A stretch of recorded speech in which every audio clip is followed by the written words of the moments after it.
Hey, Steeler Nation.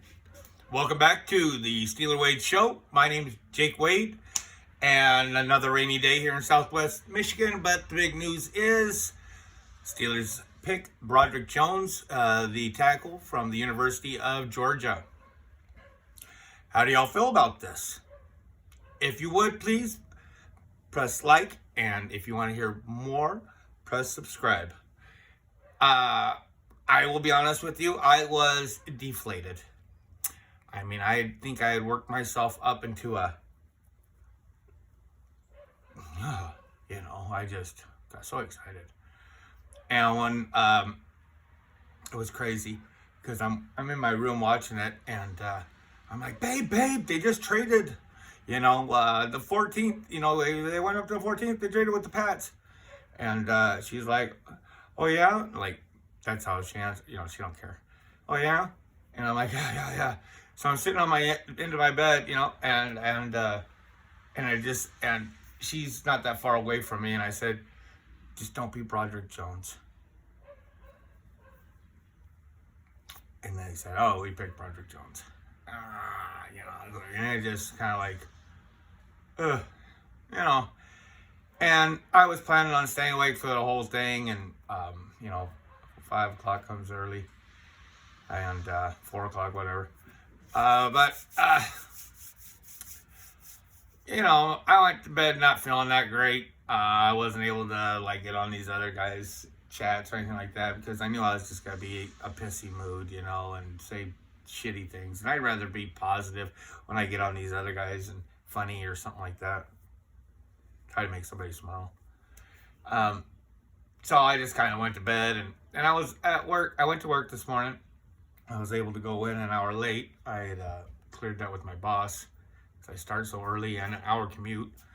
And I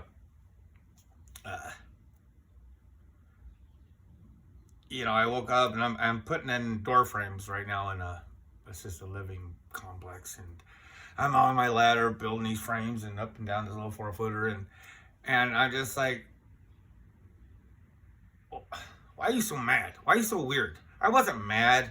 It was just like literally deflated. Because and I kept saying, it's just like put money in the bank. Everything is good. And I'm thinking, trust and con. And it started coming to me like, man, these guys know so much. And I really do like the fact, like I had said before in another podcast, that, I was a little dreamy, but I like the idea of going and getting Carter, And a big part of that, yes, Carter is amazing. He is, and he's going to be probably one of these stars, in the NFL for a long time. Probably. But I think what I really liked about falling in love with that idea, a big part of it was, I would love to have the Steelers be so in love with somebody that they're gonna do their deal. This is what they want. And sure as shit, they did do that last night. I think it was kind of cool that they did it with the Pats, just for the simple reason that, that it would have been cool, if the Pats would have taken an edge rusher, you know what I mean? Like some superstar edge rusher, because they basically are like, yeah, that's cool. We don't want the Jets to have a great tackle. I thought that was kind of neat to think about. But the draft just went all over the place. And that's one thing that's, I think I go into it kind of ignorant, as far as, I always think it's going to be a certain way or go a certain way. Not like I have any idea what the picks are going to be. I'm not saying it that way. It just seems like I always feel that it's going to be less wacko, and it's usually wacko. Last night was wild. and being able to see these different teams and how they're doing things was pretty. It's always interesting, and all the strange things that happened, and with Joey, he's still available. I did not. I really thought that they were going to run and it wasn't going to eat. I did not think he was going to be there at 17. But I did not think Gibbs was going to be drafted by the Lions. I did not think Campbell was going to be drafted by the Lions. And so a lot of these great players were pushed out, I did get a little bit down on it because I've always been kind of going, my favorite linebacker was Drew Sanders. Now, I might like him because he's fast and this and that, but also I've watched the most of him because I like Arkansas football. That's just, that's the team I watch. I happen to watch, if I watch any kind of college, I usually watch Michigan or it's Arkansas. I don't watch Michigan, but I am because my daughter was just accepted to Michigan. So now I guess I'm the biggest Wolverines fan, but I love Arkansas for some reason, whatever. And so I've seen him the most, and he was fun to watch. Like their center. I would still like it if we got their center. But with all the things that I've learned over the off season, it did not feel like even like a few months ago, that Trent Simpson, he was projected like the best one, and then after like the combine and stuff, senior, Campbell started getting really hot, and I was never ever able to really figure out with Sanders, other than I did not think he was going to be available at 49, But now look, it could happen. It could, But I was a little bit down because of not thinking I was going to get Drew Sanders through this off season, the different, the 47 mock drafts I did to myself or whatever it was, I started getting this little crush on Dorian Williams. Who knows? He may still end up being a Steeler. But I saw him at our 120 pick, which was sold. And I'm feeling great about it now. I'm feeling really good about it. I was just, because I was like, as I'm working today, I'm thinking, why are you feeling like this? Like, what were you really even expecting? And I know what I wanted defensive linemen, and I never could get it. Brisset was always not worth my 17, and Carter was too much of a reach, and I didn't want Cansey from Pitt, and I didn't want to edge in the first on the 17th, and I didn't want a tweener, The first round was, and then after like telling myself that I'm not going to have my hopes up for Joey Porter anymore, and I was honest about that, I was like, and I wasn't sold on Deontay Banks. I want on Banks, and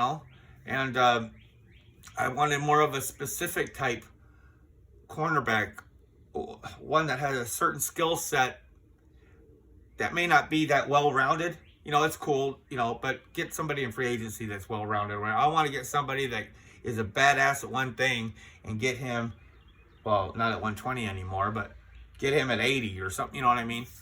But I would love to see Joey Porter come in.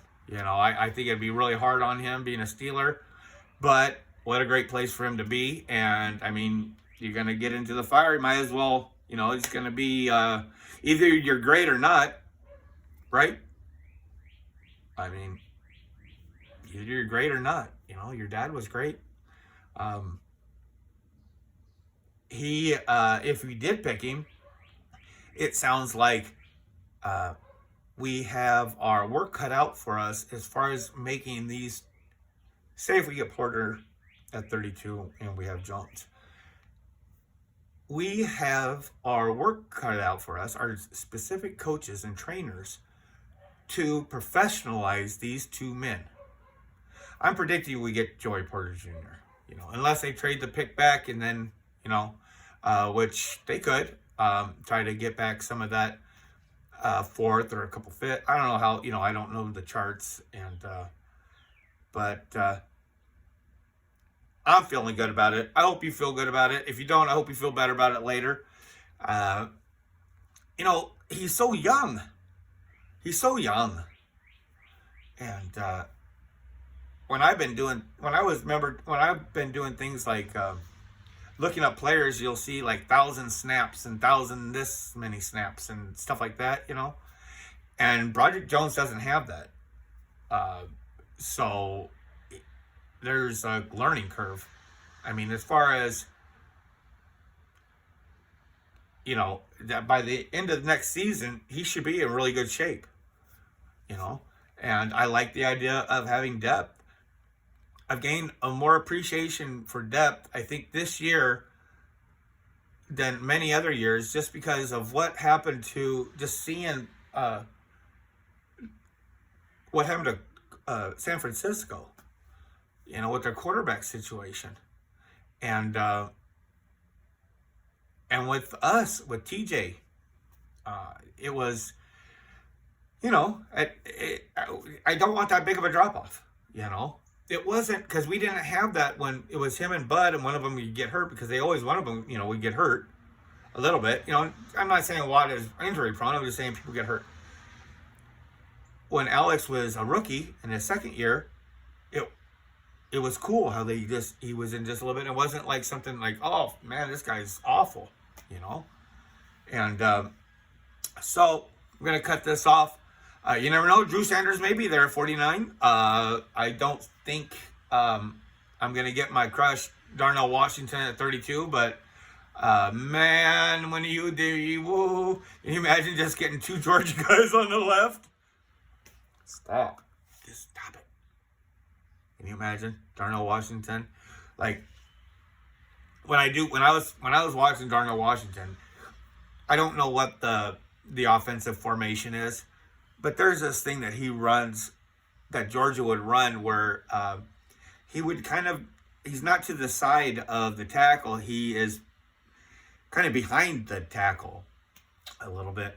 And his what he would do with blocking is just, but we'll see. We'll see. You never know how this draft goes. I definitely trust in the process. Keep the church. Church is true. Keep the church. Keep the church. Keep the faith. The church is true. The church is Steelers. And I hope you didn't mind the preaching. So if you like what you heard, please press like. If you want to hear some more, please press subscribe. This is our day. This is a Steeler day. The second day is always our day. Everybody always wants to talk about how great we are with wide receivers in the sixth and stuff like that. But Steelers have some definite power in day two. That's where they really find some diamonds. So let's see what happens, folks. I think we have a great roll going so far. And I will see you around the bend.